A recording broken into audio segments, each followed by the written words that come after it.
Good morning, students of Standard 9th. Welcome to the second and final video for the fun they had.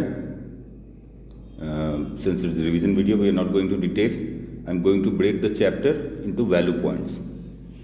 This one, written by Isaac Asimov, deals with how the future generation children would study. What are the facilities they would be getting? So obviously, few things that would change are the notebooks and textbooks would be replaced by computers or telebooks, as he has mentioned it. He has mentioned the year 2157. We are in 2020. We already have e-books and other stuff. We already have applications that teach you. But he assumes a day by the end of the century, the entire education system would be taken over by machines. Human involvement wouldn't be there. And every child would have their individual machine who would act as a teacher. That is the concept. And the basic idea of Isaac Asimov is to make you appreciate about the school system you have and how learning is fun compared to when you would be forced to sit in front of a machine and learn feeded stuff. So let's move on to the value points. So see, point wise I have broken it. Margie even wrote about that night in her diary on the page headed May 17, 2157. She wrote, "Today Tommy found a new book." So the story began like that. It was a very old book. Margie's grandfather once said that when he was a little boy, his grandfather told him there was a time when all stories were printed on a book. So Margie knew about the book. She learned it from a grandfather. And when had the grandfather learned it from? He learned it from his grandfather. That when the grandfather's grandfather was a child, all the stories were printed on book or paper. They turned the pages which were yellow and crinkly, and it was awfully funny to read words that were still instead of moving the way they were supposed to on a screen. And then when they turned back to the page before, it had the same words on it that it had when they read it the first time.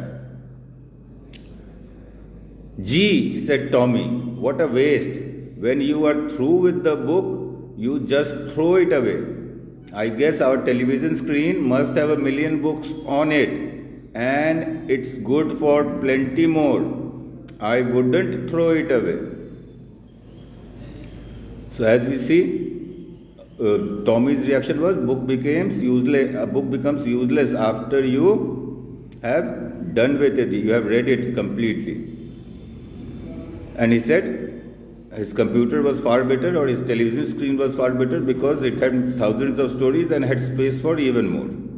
"Same with mine," said Margie. She was 11 and hadn't seen as many telebooks as Tommy had. He was 13. She said, "Where did you find it?" "In my house," he pointed without looking because he was busy reading. Then he said, "In the attic." What it is about? It's about the school. Margie became scornful. "School? What's there to write about school?" And she said, "I hate school." Margie always hated school, but now she hated it more than ever. The mechanical teacher had been giving her test after test in geography, and she had been doing worse and worse until her mother had shaken her head sorrowfully and sent for the county inspector. He was a round little man with red face and a whole box of tools with dials and wires. He smiled at Margie and gave her an apple, then took the teacher apart. Margie had hoped he wouldn't know how to put it together again, but he knew how all right.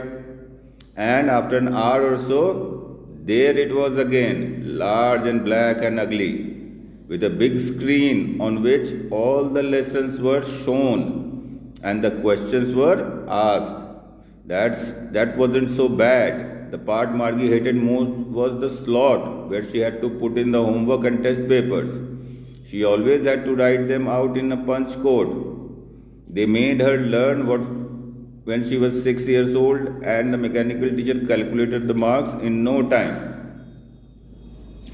Margie was disappointed. She had been hoping that they would take the teacher away altogether, so she said to Tommy, "Why would anyone write about the school?" Tommy looked at her with very superior eyes. "Because it is not our kind of school, stupid. This is the old kind of school that they had hundreds and hundreds of years ago," he added loftily, pronouncing the word carefully. "Centuries ago."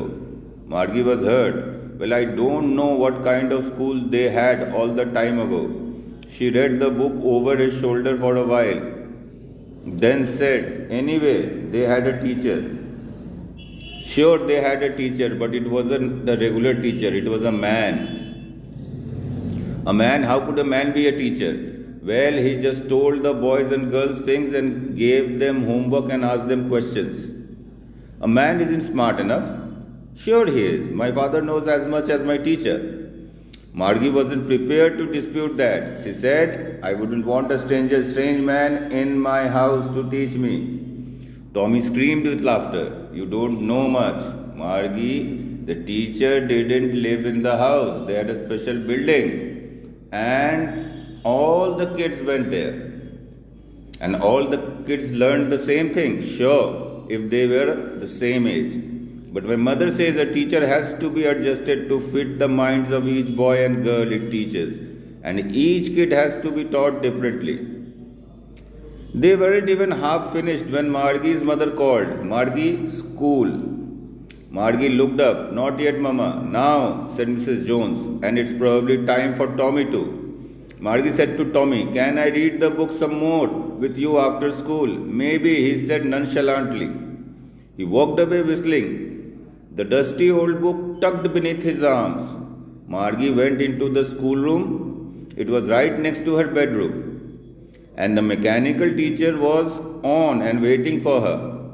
It was always on at the same time every Sunday except Saturdays and Sunday, because her mother said little girls learned better if they learned at regular hours.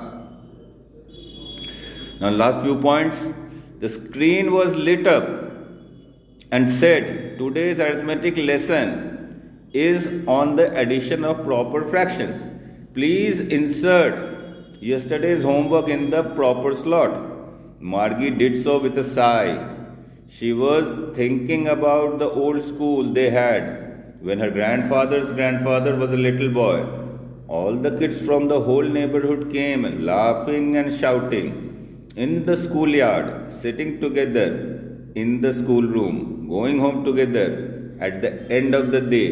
They learned the same things, so they could help one another on the homework and talk about it. And the teachers were people. Margie was thinking about how the kids must have loved it in the old days. She was thinking about the fun they had. Now, two comparisons come over here. Comparison between printed book and a telebook, and old school and the new school. We discussed old school and the new school in the previous video. Printed book and telebook, the differences have been mentioned here. You can make a note of it. Besides that, when the class, regular class, when I come back to your Zoom classroom, I would be giving value points of each and every chapter, and which makes attending the revision classes very important. And don't forget to attend them, because if you are away from the revision classes, what you will be missing out on, the exact points, the important points, the keywords that you should mention in your answer to secure better marks in the CBSE board examinations as well as in the school, right? So there are a few word meanings that you may produce at your convenience, right? You can pause the video and note them down, the ones you don't know already. Is a comparison between the two schools. This is the present day school, which is mentioned as old school in the previous chapter, in this chapter, and this is a future classroom. Look how stressed out children are attending a classroom like that. Now here are your exercises that you should answer before you join the class, right? Thanks for being with me in this video. All of you, take care, be well, stay safe, and study hard.